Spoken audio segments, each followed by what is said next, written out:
Friends, ఇలాంటి ఆడవాళ్ళు మగవాళ్ళకి ఎక్కువగా సుఖాన్ని మరియు సంతోషాన్ని ఇవ్వగలరు మరియు ఇస్తారు ఆ పనిలో అనేది నేను ఇప్పుడు చెప్తాను. ప్రతి మగవాడు నిజంగా ఇది తెలుసుకోవాలి. అప్పుడే మీరు వాళ్ళకి సంతోషాన్ని ఇవ్వగలరు, ఇస్తారు కూడా. సో ఎలాంటి ఆడవాళ్ళు అనేది నేను ఇప్పుడు చెప్తాను, వినండి. స్త్రీ పురుష వశీకరణం మరియు సంభోగ వశీకరణం చేయబడను. శ్రీ కనకదుర్గ భద్రకాళి జ్యోతిషాలయం. ఎటువంటి పర్సనల్ సమస్యలున్నా ఆ సమస్యలకు నివారణ చేయబడను. ముఖం చూసి, చెయ్యి చూసి ఏ సమస్యలకైనా ఫోన్ ద్వారానే జ్యోతిష్యం చెప్పబడను. మా యొక్క బ్రాంచులు చాలానే ఉన్నాయి. మీ పనులు కాకపోతే డబ్బులు తిరిగి ఇవ్వబడును. నమ్మకం మీద కాల్ చేయండి. ఈ కనిపిస్తున్న ఈ నెంబర్ కి కాల్ చేసి మీ యొక్క సమస్యలకు పరిష్కారం చేయించుకోండి. ఫ్రెండ్స్, మగవాళ్ళకి ఆ పనిలో సంతోషాన్ని మరియు సుఖాన్ని ఎలాంటి ఆడవాళ్ళు ఇస్తారు అంటే, ఎలాంటి ఆడవాళ్ళు అయితే ఆ పనిలో ఓపెన్ గా మాట్లాడతారో, అంటే ఆ పనిలో నాకు ఇది కావాలి అది కావాలి అని మొహమాటం లేకుండా, సిగ్గు లేకుండా ఎలాంటి ఆడవాళ్ళు అయితే చెప్తారో అలాంటి ఆడవాళ్ళు ఎక్కువగా సంతృప్తిని మగవాళ్ళకి ఇవ్వగలరు, ఇస్తారు.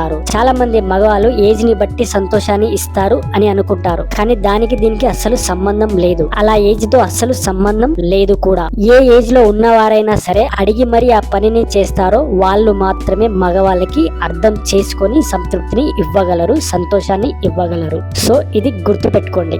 ఏజ్ ని బట్టి అస్సలు ఉండదు సంతోషం అనేది. ఆ పనిలో అండర్స్టాండింగ్ ని బట్టి ఉంటుంది. సో గుర్తు పెట్టుకోండి, ఇలా ఉండండి. వీడియో నచ్చితే లైక్ చేసి ఛానల్ ని సబ్స్క్రైబ్ చేసుకోండి.